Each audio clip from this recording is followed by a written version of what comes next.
আপনি বঙ্গবন্ধু শেখ মুজিবুর রহমানের পিতা। আজকে আপনার কাছে আমরা এসেছি উনার ব্যক্তিগত বাল্য জীবন সম্পর্কে কিছু জানতে। আচ্ছা, উনি কবে জন্মগ্রহণ করেছিলেন এবং কটার সময়, এই সময়টা আপনি আমাদের একটু বলেন না। 1920 17 মার্চ। রাত কটা? রাত 8টায়। কি বার ছিল ওটা? মঙ্গলবার রাতে। বঙ্গবন্ধুর মাতা উনি বললেন তিনি রাত্রি 8টায় মঙ্গলবারে এই গোপালগঞ্জ মহকুমার এই টঙ্গিপাড়ার এই বসত বাড়িতে জন্মগ্রহণ করেছিলেন। আচ্ছা, আপনার তো মনে আছে যে বঙ্গবন্ধু যখন খুব ছোট শিশু অবস্থায় তখন তিনি কেমন করতেন বা চঞ্চল প্রকৃতির ছিলেন কিনা? আমি বলি সৎ সাহসী ছিলেন। উদ্দেশ্য তার সবসময় এক উদ্দেশ্য সে কি করত, তার যা উদ্দেশ্য সেই সফল করত এবং সৎ সাহসী, সৎ চরিত্র এবং দয়াবান। গরিবের প্রতি তার খুব ছোটকালের থেকেই দয়া। কোন সময় আপনি মজিব বলে ডাকেননি? খোকা বলে ডাকছি, এখন মজিব করি, আপনার কাছে মজিব করি, তারে খোকাই করি, সবসময় খোকা। আচ্ছা, ছোটবেলায় উনি আপনার কথা টথা শুনতেন? হ্যাঁ, আমার কথা আমরা করছি আমি তাছাড়া অন্য কিছু না। আমাকেও কোনো কথা কইনি, সে যা করছে তাই কি মত করছি এবং মঠে রয়েছি। এমন কিছু মত করে নেই যে সেটা ভালো না, দেখছি খেয়াল করে সে ভালো। আমার বংশে 3 পুরুষের মধ্যে ওই ছেলে আসবে না। 3 পুরুষের মধ্যে এরকম ভালো, এরকম নির্ভীক ছেলে আসেননি। সৎ সাহসী, স্বাধীনতা প্রিয়। আচ্ছা, উনি শুনেছিলাম ছোট নেতা, প্রত্যেক কাজের নেতৃত্ব নিতেছে।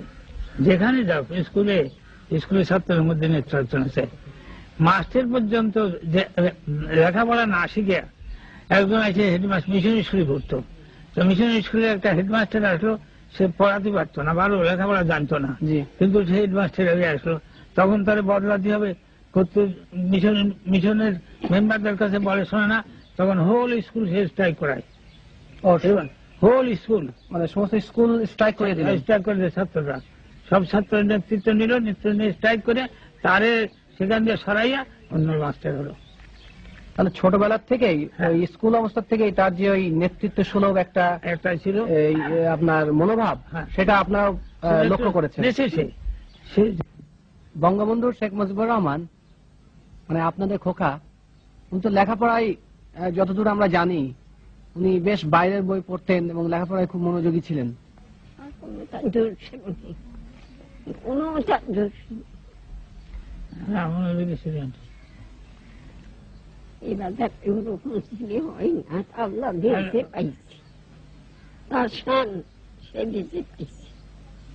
আচ্ছা, উনি তারপরে এখানকার লেখাপড়া জীবন শেষ করে তারপরে উনি তো কলকাতা ইসলামিয়া কলেজে গেলেন পড়তে। এবার আমরা আপনার কাছে কিছু জানতে চাবো, খেলাধুলার প্রতি তার কেমন একটা ঝোঁক ছিল? স্বাভাবিক, খুব বেশি ফুটবল খেলতেন মনে হয়। যে হারে সংখ্যা সন্তান, যে যেখানে যাবে সেখানকারই নেতা। তিনি ছোটবেলাও নেতা ছিলেন, তিনি মাঝেও নেতা ছিলেন, এখনো তিনি নেতা, তবে এখন তিনি জাতির পিতা। নেতা কি যখন পাকিস্তান হলো তখন তো আসলো ঢাকায়, জি, তখন ওখান দিয়ে বিএ পাস করে আসলো, জি, এখানে এসে অ্যাডমিশন দিল। অ্যাডমিশন নিলে ওই তারা ওই যে আপনার ওই বাংলা ভাষা নিয়ে যে একটা গোলমাল হলো, জি, হলে শেষে তারা কলেজে ইউনিভার্সিটিতে 1952 সালে সেই 21শে ফেব্রুয়ারি যে ভাষা আন্দোলন। ভাষা আন্দোলন না, তার আগে হয়েছিল। জি, তার আগেই ইউনিভার্সিটি স্ট্রাইক করে। হ্যাঁ, ওই যে ইউনিভার্সিটির ওই মেনিয়ালস স্ট্রাইক, হ্যাঁ, যেটা ওই যে চতুর্থ শ্রেণীর কর্মচারীদের স্ট্রাইক উনি নেতৃত্ব দিয়েছিলেন। হ্যাঁ, সেই জন্য তো শুয়ে পড়ে ফিরে হয়ে গেল, তখন ওরে ই করলো, আপনার এক্সপেল করলো কলেজে। আচ্ছা, ওনার ওই ছোটবেলায় খুব বিয়ে হয়েছিল, আমরা ওনার জীবনীতে পড়েছি। ছোটবেলায় আচ্ছা, এই 12-14 বছর বিয়ে হয়েছে। আর ওই মেয়ের বয়স ছিল 3 বছর। 6 বছর সময় থেকে আমরা প্রতিপালন করতেছি। সেই মেয়ে 25 বছরে আর কি